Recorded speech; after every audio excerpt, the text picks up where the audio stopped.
우리가 세상을 살아가면서 내가 누구인가를 확실하게 안다는 것은 정말로 중요한 일입니다. 그래서 특별한 사명을 가진 사람들은 자신이 어떤 사명을 가졌는지 그것을 알기 위해서, 그것을 잃어버리지 않기 위해서 제복을 입습니다. 병원에 가면 간호사들이나 의사 선생님들이 흰 가운을 입습니다. 그것은 자신이 환자들을 치유하는 사명을 가지고 있다는 사실을 잊지 않기 위해서입니다. 경찰관들도 마찬가지로 경찰복을 입습니다. 경찰관들은 범죄로부터 국민을 보호하고 지키는 사명을 가진 사람들입니다. 그것을 잊지 않기 위해서 제복을 입고 자신의 사명을 감당하는 것입니다. 군인들은 군복을 입습니다. 그리고 그 군복을 입을 때는 명령은 자신의 생명과 같은 것입니다. 명령에 절대 복종함으로 나라를, 민족을 지키는 사명을 감당하는 것입니다. 제복을 입는다는 것은 감당해야 될 의무를 상징하기도 하지만 그 제복을 통해서 내가 갖는 특별한 자부심을 상징하기도 합니다. 그래서 미국이나 유럽에서는 제복을 입는 사람을 MIU, 미유라고 이야기하고, 이 MIU라는 말은 Man in Uniform이라는 그런 약자입니다. 내가 제복을 입고 사는 사람이다 라는 그런 확신을 가진 사람들이라는 것입니다. 그들에게는 존경과 신뢰를 사람들이 보내줍니다. 순직한 MIU, 그 사람들은 영웅 대접을 받습니다. 미국에서는 제복을 입는 사람들이 극장이나 공공장소에 찾아오면 그 사람에게 좋은 자리를 양보해 줍니다. 그리고 그 사람을 일으켜서 그 사람의 수고를 격려하며 박수를 쳐줍니다. 제복은 그 사람이 갖는 사명의 상징이기 때문입니다. 또 하나 자기 자신을 인식하는 중요한 것이 바로 이름입니다. 이름은 상대방이 나를 불러주는 호칭, 그것으로 끝나는 것이 아니라 그 이름 속에 담겨져 있는 의미가 내 삶에 실현될 수 있도록 노력하는 노력의 근거가 되고 행복한 삶의 요건이 될 수 있는 것을 발견하게 됩니다. 특별히 우리나라 사람들은 이름에 대해서 많은 의미를 부여하고 중요하게 생각합니다. 심리적으로 매우 불안한 사람들, 연예인이나 운동선수들은 이름을 바꾸어서 자신의 삶의 반전을 노리는 그런 경우도 발견하게 됩니다. 그런데 우리나라 사람들보다 더 이름을 중요하게 생각하는 그 모습이 성경 안에서 발견됩니다. 특별히 구약 성경을 보게 되면 하나님께서 이름을 바꿔주는 사건들을 우리가 발견할 수 있습니다. 그 이유는 하나님께서 특별한 사명을 그에게 허락하여 주시기 위해서, 그에게 하나님의 귀한 사랑을 드러내기 위해서 그의 이름을 바꾸어 주는 것입니다. 아브라함을 아브라함으로, 사레를 사라로, 야곱을 이스라엘로 하나님께서 새로운 이름을 허락하여 주셨습니다. 하나님께서 이름을 바꿔주신 것은 우리가 생각하는 것처럼 우리의 일이 잘 풀리지 않아서 사주가 나빠서 그 사주를 바꾸기 위해서 이름을 바꿔주는 것이 아닙니다. 하나님은 그의 이름을 바꿔줌으로 그에게 내가 하나님인 것을 증거하고 계십니다. 그에게 새로운 사명을 허락하여 주시고 새로운 삶의 목적을 허락하여 주셔서 새로운 길을 걸어가게 하시는 것입니다. 아브라함은 그 이름의 뜻이 존경받는 아버지라는 뜻을 갖습니다. 그런데 하나님께서는 아브라함을 아브라함으로 새로운 꿈을 꾸게 하셨습니다. 아브라함은 여러 민족의 열국의 아비가 되겠다라는 의미입니다. 하나님께서는 아브라함을 아브라함으로 바꿔주시고 그의 신앙 위에, 그의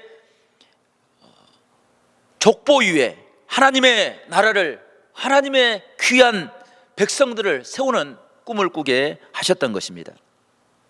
이렇게 이름 안에는 축복과 사명이 자리 잡고 있습니다. 그런데 때로 이름 안에 멸시와 저주가 담겨져 있는 것도 우리가 보게 됩니다. 사람을 무시하면서 부르는 이름이 있습니다.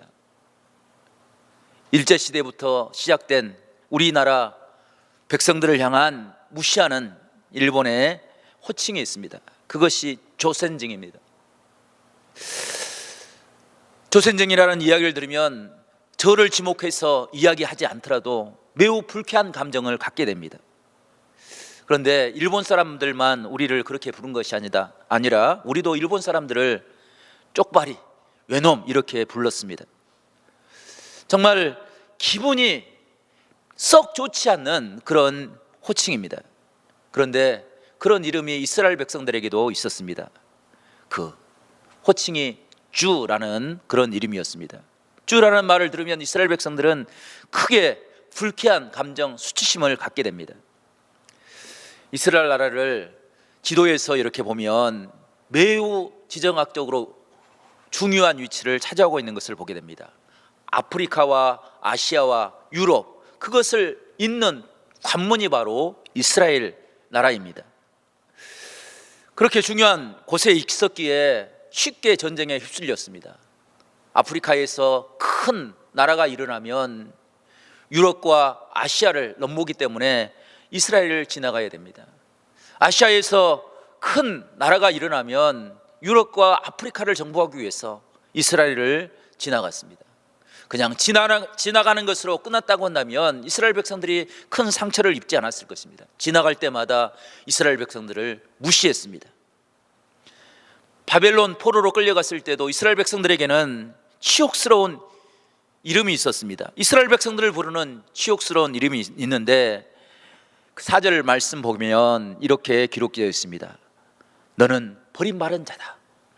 너는 버림받은 자다라는 그런 치욕스러운 이름을 이스라엘 백성들에게 붙여주었다는 것입니다. 성도 여러분, 바벨론 포로로 끌려갔을 때 이스라엘 백성들은 아무것도 의지할 수 없는 그런 상황이었습니다. 바벨론의 군사력이 너무나도 컸기 때문에 이스라엘 백성들은 아무런 소망도 가질 수가 없었습니다. 그런데 그런 상황에서도 이스라엘 백성들은 늘 하나님을 바라보며 하나님 앞에서 소망을 품을 수 있었습니다. 그런데 바벨론 사람들이 이스라엘 백성들을 향하여 너희는 하나님께 버림받은 자다라고 아주 그 희망의 싹을 잘라버렸습니다. 수치스럽게 부끄러운 자리에 설 수 있도록 그들을 저주했던 것입니다. 그래서 너희는 버림받은 자다라는 이야기를 들을 때마다 이스라엘 백성들은 을레 강가에 나와서 절망의 노래를 부르면서 눈물을 흘렸습니다. 이런 절망에 빠진 이스라엘 백성들을 향한 하나님의 희망이 선포되었습니다. 그것이 이사야서 60장부터 선포된 하나님의 말씀입니다. 그 희망의 말씀을 통해서 가장 먼저 이스라엘 백성들에게 하나님께서 허락하신 회복의 은혜가 오늘 2절에 기록되어 있는데 2절 말씀을 저와 여러분이 한번 읽어보겠습니다. 2절 말씀입니다. 시작. 이방 나라들이 내 공의를 묻 왕이 다 내 영광을 볼 것이요 너는 여호와의 입으로 정하실 새 이름으로 일컬음이 될 것이며. 아멘. 성도 여러분, 이방 나라들이 또 뭇 왕들이 하나님의 영광을 보게 될 것이다 라고 말씀하면서 하나님께서 이스라엘 백성들에게 새 이름을 허락하여 주셨을 것을 말씀하고 있습니다. 이스라엘 백성들이 절망하고 좌절하였습니다. 아무것도 얻을 수 없는, 아무것도 바라볼 수 없는 그런 상황 가운데 처해 있었습니다. 그런데 하나님께서는 이스라엘 백성들을 버림받은 자다라는 이름을 지하여 버릴 만큼 아주 놀라운 하나님의 소망의 이름을 허락하여 주셨던 것입니다. 성도 여러분, 우리가 맥주 감사를 주의를 지키면서 하나님이 우리에게 허락하시는 새 이름을 기억할 수 있는 복된 믿음의 은혜가 우리 가운데 있기를 간절히 축원합니다. 세상을 살아가면서 아무리 노력해도 나는 아무것도 할 수 없었어, 나는 아무것도 이룰 수 없어 라고 절망하며 좌절하며 살았던 우리들이 하나님께서 함께 하시고 하나님께서 우리에게 능력을 주셔서 승리의 삶을 살게 하셨던 그 놀라운 이름을 다시 한번 새롭게 회복할 수 있는 복이 우리 가운데 있기를 간절히 바랍니다. 우리가 새 이름을 가진다는 것은 어떤 의미를 갖습니까? 주님께서는 우리에게 새 이름을 허락하여 주시고 어떤 것을 이루어가기를 원하십니까? 우리가 두 가지 말씀을 가지고 함께 은혜를 나누기를 원하는데, 첫 번째로 하나님께서 우리에게 새 이름을 지어주신 것은 우리에게 새로운 삶의 기회를 허락하여 주시는 축복이라는 말씀입니다. 이스라엘 백성들이 버림받은 자다라는 이름으로 불려졌습니다. 아무도 새로운 희망을 꿈꿀 수 없었습니다. 바벨론 포로기가 너무나도 힘들고 어려웠던 것은 그 포로 70년의 시간은 이스라엘 백성들이 생각하기에 버림받은 시간이다 라고 생각했습니다. 왜냐하면 이스라엘 백성들이 전쟁에 실패한 것은 하나님께서 그들을 버리셨기 때문이다 라고 생각했기 때문입니다. 시간상으로 보면 바벨론 포로기보다 훨씬 더 긴 시간을 이스라엘 백성들은 애굽에서 보냈습니다. 430년이나 되는 시간을 그곳에서 보냈습니다. 하지만 이 430년의 시간도 견딜 수 있었던 것은 이스라엘 백성들에게 하나님께서 가나안의 은혜를 약속해 주셨기 때문입니다. 희망이 있었기 때문입니다. 이 시간이 지나고 나면 내 자손들이 이 나라와 민족이 하나님의 은혜를 찬양하며 하나님 앞에 예비하는 그런 나라로 설 수 있을 것이라는 희망이 있었기 때문입니다. 하지만 바벨론의 시간은 그런 희망을 꺾어버린 시간이었습니다. 에레미야 선지자가 70년이 끝나면 하나님께서 그들을 해방시켜 주시겠다라는 말씀을 증거했지만 그 말씀조차도 받아들이지 못할 만큼 큰 절망 가운데 빠져 있었습니다. 그래서 하나님께서는 이 백성들을 다시 그 절망에서 일으키기 위해서 새 이름을 허락하여 주셨습니다. 오늘 4절 중반부터 하나님께서 주신 말씀을 읽어드리면 4절 중반입니다. 오직 너를 헵시바라 하며 내 땅을 삘라라 하리니 이는 여호와께서 너를 기뻐할 것이며 내 땅이 결혼한 것처럼 될 것임이라. 아멘. 성도 여러분, 하나님께서는 이스라엘 백성들을 버림받은 자다라는 이름을 제하여 주시고 헵시바다, 뀨라라 이야기해 주시겠다는 것입니다. 헵시바라는 뜻은 무엇입니까? 하나님이 너에게 기쁨을 허락하여 주시겠다, 내 안에 있는 기쁨을 너에게 허락하여 주시겠다라는 말씀입니다. 뀨라라는 말은 내가 너와 결혼했다라는 그런 의미를 갖습니다. 하나님께서 책임져 주시겠다는 그런 의미를 갖는 것입니다. 이것이 이스라엘 백성들에게 허락된 새로운 기회인 것입니다. 절망과 좌절에 빠져 있는 아무것도 의지할 수 없는 그들이 하나님이 허락하신 그 이름을 붙잡고 하나님 앞에 설 수 있는 은혜를 하나님께서는 그들에게 베풀어 주신 것입니다. 요한복음을 보게 되면 예수님께서 수가성 여인을 찾아갑니다. 그 여인은 자신의 쾌락으로 인해서 모든 것을 포기하며 절망 가운데 살아갔던 사람입니다. 그런데 주님께서는 그 여인을 향하여 예배자의 이름을 허락하여 주십니다. 신령과 진정으로 하나님을 찾고 찾으며 예배할 때 하나님께서는 그 무너진 마음을 일으켜 세우실 것이다 말씀합니다. 그 여인이 주님을 만나고 그의 이름이 변화되므로 그는 영원히 하나님의 복음을 증거하는 복된 믿음의 삶을 살게 되었던 것입니다. 이 시간 우리도 예배자의 이름을 회복할 수 있기를 간절히 축원합니다. 신령과 진정으로 하나님을 찾고 또 찾아서 우리의 삶을 변화시키는 능력의 하나님, 그 하나님의 능력으로 새롭게 변화될 수 있는 축복의 사람들이 될 수 있기를 간절히 축원합니다. 미국의 남북 전쟁 때 일입니다. 프레데릭스버그 대전투에서 남부군과 북군이 큰 전쟁을 치루었습니다. 그 전쟁은 많은 부상자들만 양산할 뿐 전투의 결과를 얻지 못했습니다. 그래서 서로가 후퇴하고 다시 공격할 것을 준비하기 위해서 물러났습니다. 그때 남부군의 한 병사가 북군에 부상당한 병사를 발견하고 그를 향하여 뛰어갔습니다. 북군의 병사들은 왜 남군의 병사가 뛰어나간지 알지 못하고 즉시 사격을 명령했습니다. 수없이 쏟아지는 총알 속에 그는 멈추지 않고 그 부상자를 향해서 달려갔습니다. 그리고 수통을 열어서 그 부상자에게 물을 마시게 했습니다. 그 모습을 본 북군의 장교가 사격 중지 명령을 내렸습니다. 그리고 온 군대가 잠시 동안 휴전을 약속했습니다.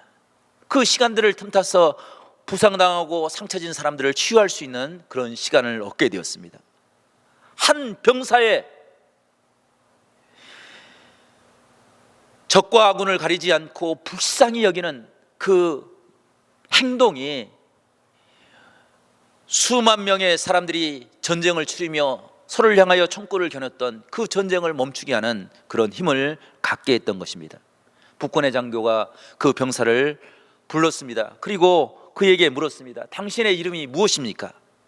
그때 그 병사가 싱긋이 웃으며 이렇게 대답했습니다. My name is Christian.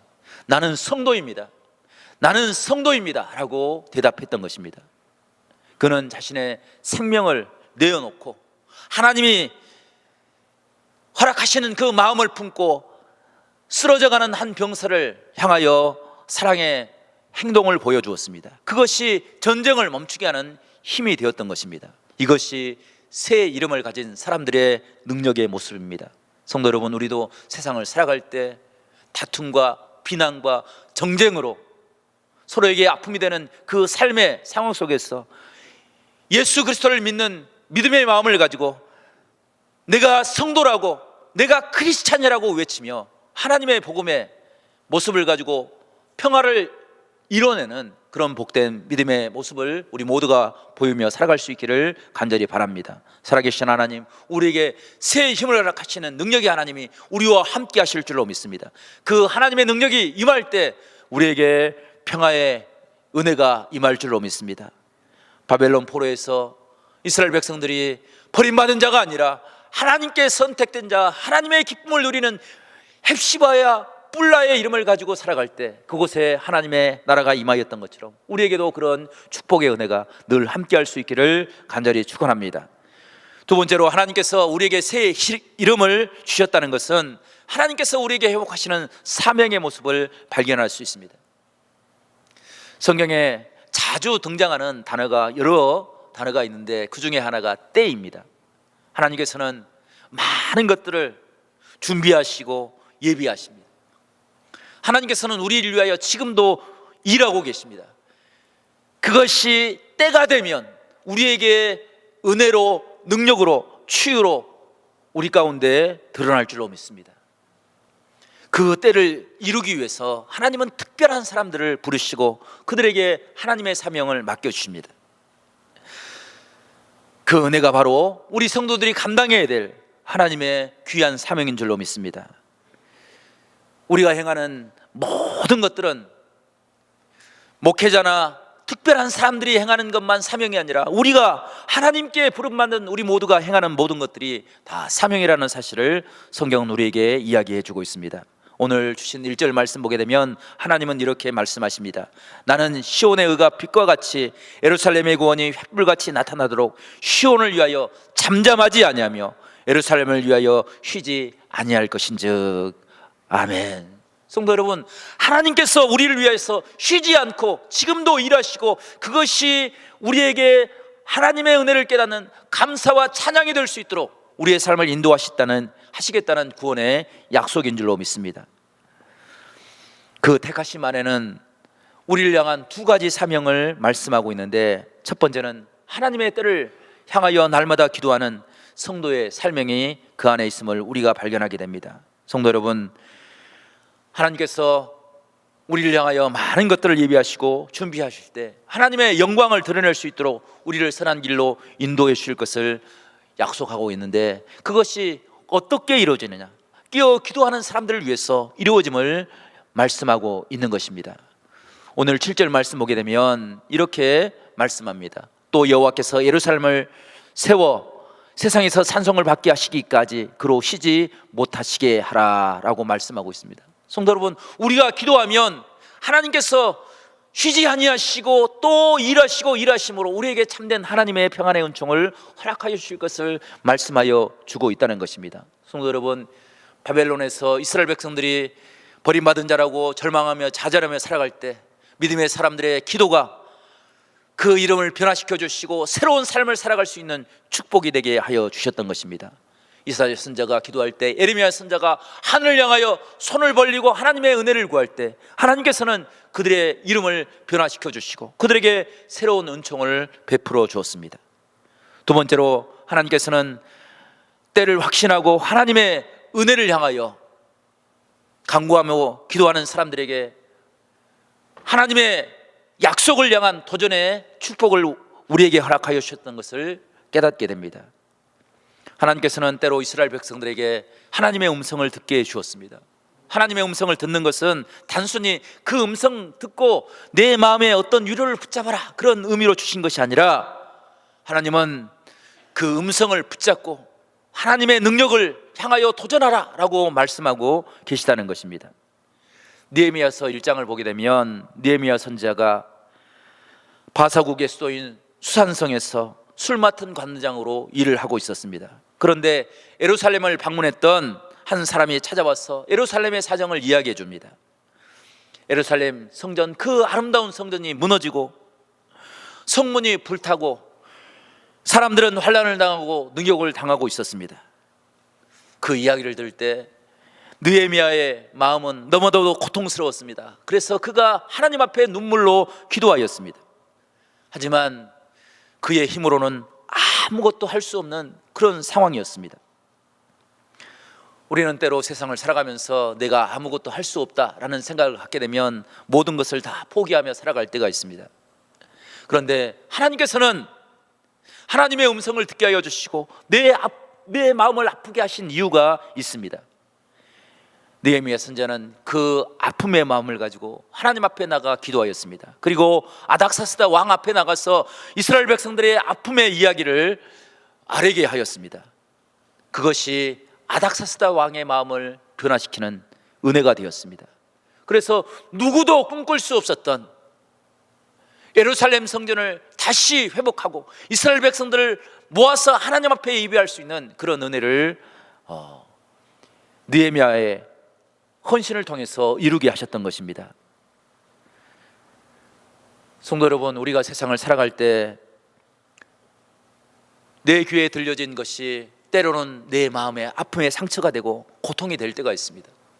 그것은 단순히 하나님께서 나의 마음에 고통을 주기 위해서가 아니라 그 고통의 마음을 가지고 하나님이 원하시는 뜻이 무엇인지를 깨닫게 하시는 하나님의 은혜인 줄로 믿습니다.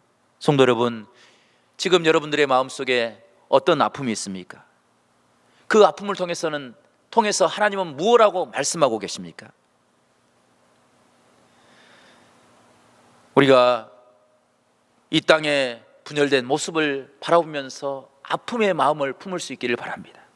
우리 자녀들이 믿음을 떠나버리고 교회 학교가 날마다 위축되고 줄어드는 그 모습을 바라보면서 새로운 교회의 미래를 바라보면서 통곡할 수 있는 그런 마음을 품을 수 있기를 바랍니다. 날마다